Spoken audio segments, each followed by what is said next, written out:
பெயர் ஜெனோலின். நான் இன்று நிற்கின்ற இந்த இடத்தின் பெயர் மருந்துவாள் மலை. இதன் பொருள் மருந்துகள் சூழ்ந்துள்ள இடம்.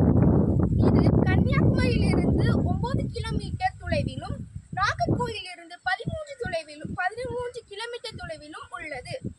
மருந்துவாள் மலையானது கடல் மட்டத்திலிருந்து 1200 அடி உயரமும் 625 ஏக்கர் நிலப்பரப்பும் உடையது.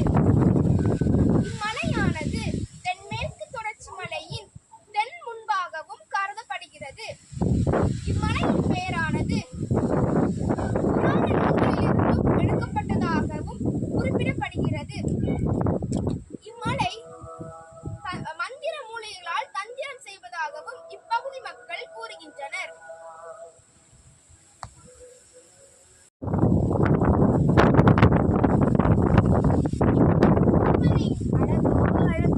எங்கு பார்த்தாலும் மரங்களும் செடிகளுமாகவே காட்சியளிக்கின்றது. அதுவும் அங்கே கடலும் வானமும் இணைந்து தோற்றமளிக்கின்றது. மருந்துவாள் மலையானது அதன் உயரம் மற்றும் அதன் அமைப்பினால் மலையேற்றம் செய்பவர்களுக்கும் வீரர்களுக்கும் பயிற்சி அளிக்கும் இடமாக விளங்குகிறது. இங்கு ஏராளமான தனித்துவமான விலங்குகள் மற்றும் தாவரங்களை கொண்ட ஒரு பல்லுயிர் பெருக்கு மையமாக விளங்குகிறது.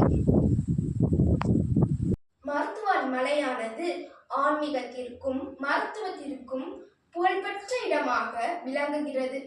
இந்த மலையில் இருந்து எங்கு பார்த்தாலும் குகைகளும் கோவில்களுமாகவே உள்ளது.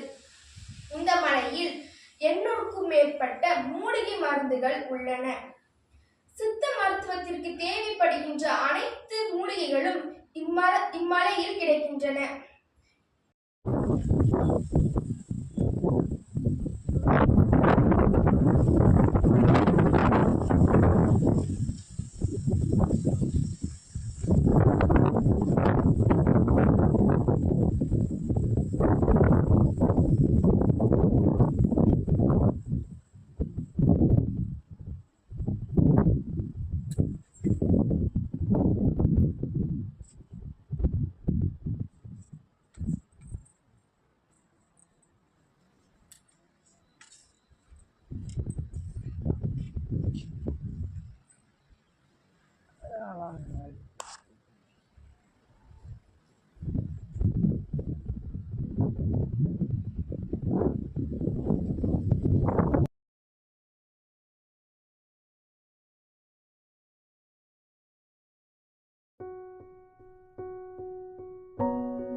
இதுதான் அருகம்புல்.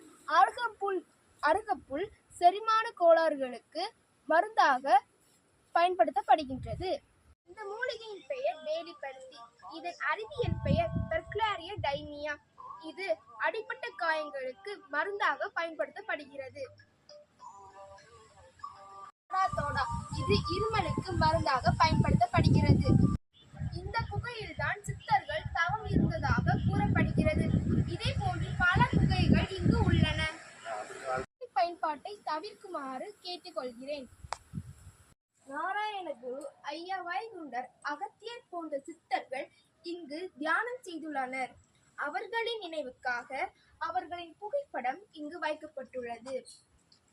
மருந்துவாள் மலை குறித்து என் கருத்து: மூலிகை செடிகளை பாதுகாக்க சித்த மருத்துவ பண்ணை அமைக்க வேண்டும். இதனால் தமிழ் மருத்துவமான சித்த மருத்துவத்திற்கு அதிக மூலிகை மருந்துகளை பெறலாம். இயற்கை வளங்களை காப்போம், மலைகளை பேணுவோம். ஏனென்றால் மலைதான் மழை பொழிவதற்கு முக்கிய காரணமாக அமைகின்றது. எனவே மலைகளை காப்போம், இயற்கையை பேணுவோம்.